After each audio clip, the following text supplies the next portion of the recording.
নমস্কার বন্ধুরা, নতুন পাঠশালা ইউটিউব চ্যানেলে আপনাদের সকলকে স্বাগত জানাই আরও একটি নতুন ভিডিওতে। বন্ধুরা, আজকের ভিডিওটি খুবই গুরুত্বপূর্ণ হতে চলেছে। এই ভিডিও আপনার ঘরের সকল সমস্যা দূর করতে চলেছে।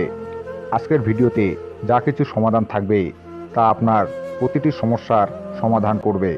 যদি আপনার সন্তান ভুল পথে যাচ্ছে, যদি আপনার স্বামী আপনার কথা না শোনে, যদি আপনার বাড়িতে অর্থ সংক্রান্ত সমস্যা থাকে, যদি আপনার বাড়িতে পিতৃদোষ সংক্রান্ত কোনো সমস্যা থাকে, তাহলে সব সমস্যার সমাধান পাবেন আজকের এই ভিডিওতে।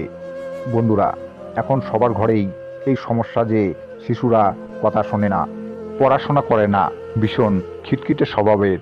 আপনার বাড়িতেও যদি একই সমস্যা থাকে, তাহলে আজকের ভিডিওটি আপনার জন্যই। এছাড়াও ঘরে যদি কেউ কারো কথা না শোনে, স্বামী স্ত্রীর মধ্যে প্রায় ঝগড়া হয়, ভাই ভাই বা বাপ ও ছেলের মধ্যে প্রায় ঝগড়া হয়, প্রতিবেশীর সাথে ঝগড়া হয়, তাহলে আজকের এই ভিডিও আপনার জীবন থেকে এই সমস্যাও দূর করবে। এছাড়াও আজকাল অনেক মা বোনেরা বলেন তাদের স্বামী একদমই তাদের কথা শোনে না, যা খুশি তাই করেন। যদি স্বামী বা সন্তান অসৎ সঙ্গে পড়ে খারাপ পথে চলে যায়, মদ্যপান করে, অবৈধ সম্পর্ক করে, আপনি বোঝাতে গেলে আপনার কথা শোনে না, তাহলে এই ভিডিওটি শেষ পর্যন্ত দেখুন, এর সমাধানও পাবেন। এবং ভিডিওটি দেখে ভালো লাগলে একটি লাইক করে নিজের আত্মীয়দের সাথে শেয়ার করবেন এবং কমেন্টে হর হর মহাদেব লিখতে ভুলবেন না। এছাড়াও এখন বেশিরভাগ বাড়িতেই একটি সমস্যা থাকে, দিনরাত কঠোর পরিশ্রম করার পরেও তেমন কোনো উন্নতি করতে না পারা এবং আয়ের চেয়ে ব্যয় বেশি, যার ফলে ঘরে অর্থের সমস্যা দেখা দেয়। ঘরে টাকা না থাকার ফলে অশান্তির পরিবেশ সৃষ্টি হয়, মনে শান্তি থাকে না। এমন সমস্যা যদি আপনার সাথেও ঘটে, তাহলে এই ভিডিওটি শেষ পর্যন্ত দেখুন। এই ভিডিওতে আপনি এর সমাধানও পাবেন।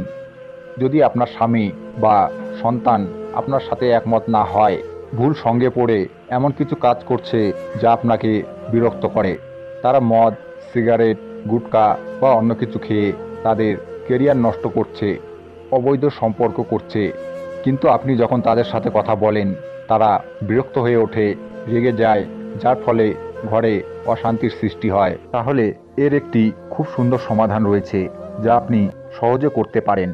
কি করতে হবে জেনে নিন। আপনাকে এক চিমটি কালো তিল নিতে হবে, ফুল নিতে হবে, তার সাথে নিতে হবে এক ঘটি জল। এখন আপনাকে মহাদেবের যে কোনো মন্দিরে যেতে হবে। মহাদেবের মন্দিরে শিবলিঙ্গের পাশে আপনাকে এমনভাবে দাঁড়াতে হবে আপনার মুখ যেন উত্তর দিকে থাকে। এরপর শিবলিঙ্গের ওপর এক চিমটি কালো তিল অর্পণ করুন, তারপর ফুল অর্পণ করুন, তারপর এক ঘটি শুদ্ধ জল অর্পণ করতে হবে। জল ধীরে ধীরে অর্পণ করবেন যাতে কালো তিল পড়ে না যায়। পড়ে গেলেও আপনাকে লক্ষ্য রাখতে হবে আপনার কালো তিল কোনটি। এই কাজটি করার সময় আপনাকে এই মন্ত্র জপ করতে হবে, ওম মহেশ্বরায় নমঃ, ওম মহেশ্বরায় নমঃ, ওম মহেশ্বরায় নমঃ। এইভাবে 3 বার বলতে হবে। এরপর আপনাকে শিবলিঙ্গের উপর থেকে কিছু কালো তিল তুলে নিতে হবে। এরপর আপনাকে মহাদেবের কাছে প্রার্থনা করতে হবে, এই তিল আমি ওষুধ রূপে নিয়ে যাচ্ছি, আমাদের বাড়িতে সুখ শান্তি থাকুক, আমাদের বাড়ির সব সমস্যা দূর হয়ে যাক, আমার স্বামী সন্তান খারাপ পথে চলে গেছে, তারা যেন ঠিক পথে ফিরে আসে। এভাবে প্রার্থনা করে কিছু কালো তিল নিয়ে ঘরে ফিরে আসুন। এরপর এই কালো তিল খাবারের সাথে, চায়ের সাথে বা জলের সাথে মিশিয়ে আপনার স্বামী বা সন্তানকে খাওয়াতে হবে। আপনি গোটা তিল খাওয়াতে পারেন বা পিষেও দিতে পারেন, কোনো অসুবিধা নেই। এর ফলে স্বামী বা সন্তান যে আপনার কোনো কথা শোনে না, খারাপ কাজ করে, তারা আপনার কথা শুনবে এবং খারাপ পথ থেকে ফিরে আসবে। এতে আপনার পরিবারে সুখ শান্তি ফিরে আসবেই। তবে মনে রাখবেন, যে কোনো শনিবার দিন আপনাকে এই প্রতিকারটি করতে হবে। এবার জেনে নিন দ্বিতীয় প্রতিকার, পিতৃদোষ দূর করার উপায়। যদি পূর্বপুরুষরা আপনার প্রতি সন্তুষ্ট থাকেন, তাহলে জীবনে কোনো ধরনের সমস্যার সম্মুখীন হতে হয় না। যদি পিতৃদোষ থাকে, তবে জীবনে অর্থের অভাব হবে, পরিবারে ঝগড়াঝাটি হবে, অশান্তির পরিবেশ থাকবে, পরিবারে উন্নতি থাকবে না। পিতৃদোষ দূর করার জন্য আপনাকে শনিবারে অশ্বত্থ গাছের পুজো করতে হবে। এতে আপনার পূর্বপুরুষরা খুশি হবেন। আমি আপনাকে 3টি জিনিস বলবো যা আপনাকে করতে হবে শনিবার। প্রথমে স্টিলের পাত্রে 2 চামচ কাঁচা দুধ এবং বিশুদ্ধ জল মিশিয়ে অশ্বত্থ গাছের মূলে অর্পণ করুন। ওম মহালক্ষ্মী নমঃ মন্ত্র জপ করতে করতে। এতে আপনার জীবনে মা লক্ষ্মীর বাস হবে। এরপর আপনাকে অশ্বত্থ গাছের মূলে সরিষার তেলের প্রদীপ জ্বালাতে হবে। তবে মনে রাখবেন, এই প্রদীপ যেন গোল হয়। ভগবান বিষ্ণুর উদ্দেশ্যে এমন গোল প্রদীপ জ্বালানো হয়। এরপর আপনাকে অশ্বত্থ গাছের নিচে যে কোনো মিষ্টি জিনিস, যেমন চিনি, গুড়, বাতাসা বা মিশ্রি পিঁপড়েদের জন্য রেখে দিয়ে আসতে হবে। এতে আপনার পূর্বপুরুষ খুব খুশি হবে এবং আপনার জীবনের সমস্ত ঝামেলা দূর হবে, রোগ বলাই দূর হবে, বাড়ির মারামারি ঝগড়া বন্ধ হবে, উন্নতির পথ খুলে যাবে। এই প্রতিকার যে কোনো শনিবার করতে হবে। এবার জেনে নিন তৃতীয় প্রতিকার। এই প্রতিকার করার জন্য আপনার প্রয়োজন কিছুটা নিখুঁত আতপ চাল, 1 চিমটি কালো তিল এবং 1 মুঠ ধান। এই 3টি জিনিস আপনাকে একটি বাটিতে রাখতে হবে।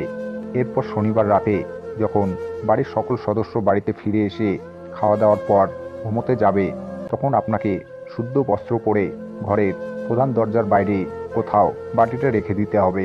পরদিন সকালে ঘুম থেকে উঠে স্নান করে 1 ঘটি জল এবং সেই বাটিটা নিয়ে মহাদেবের মন্দিরে যেতে হবে। সেখানে উত্তর দিকে মুখ করে সেই আতপ চাল, কালো তিল ও ধান শিবলিঙ্গে অর্পণ করে তার উপর জল অর্পণ করতে হবে। এরপর শিবলিঙ্গ থেকে 3টি আতপ চাল, 3টি কালো তিল, 3টি ধান তুলে নিয়ে বাড়িতে আসতে হবে। এরপর একটি লাল কাপড়ে সেই কালো তিল, আতপ চাল ও ধান বেঁধে টাকা রাখার জায়গায় রাখতে হবে। এমনটা করলে আপনার ঘরে কখনোই টাকা পয়সার অভাব হবে না। টাকা পয়সা সংক্রান্ত কোনো সমস্যা আপনার বাড়িতে আসবে না। মা লক্ষ্মী আপনার বাড়িতে বাস করবেন। আপনার যদি দোকান বা কোনো ব্যবসা থাকে, তাহলে সেখানেও এই উপায়টি করতে পারেন।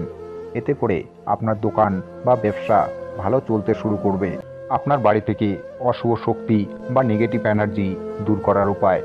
বাড়ির বাচ্চারা অনবরত কান্নাকাটি করছে, আপনি কিছুতেই বুঝতে পারছেন না, কিংবা আপনার বাড়ির দিকে কেউ নজর দিয়েছে, বুঝতে পারছেন না।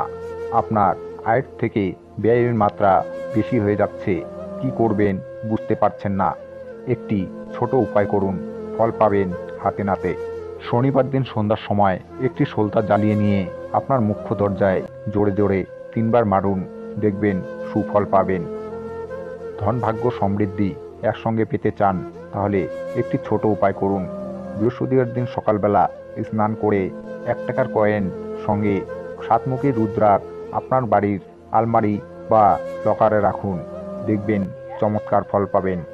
অর্থের অভাব কখনো হবে না, মা লক্ষ্মীর কৃপা লাভ করতে পারবেন।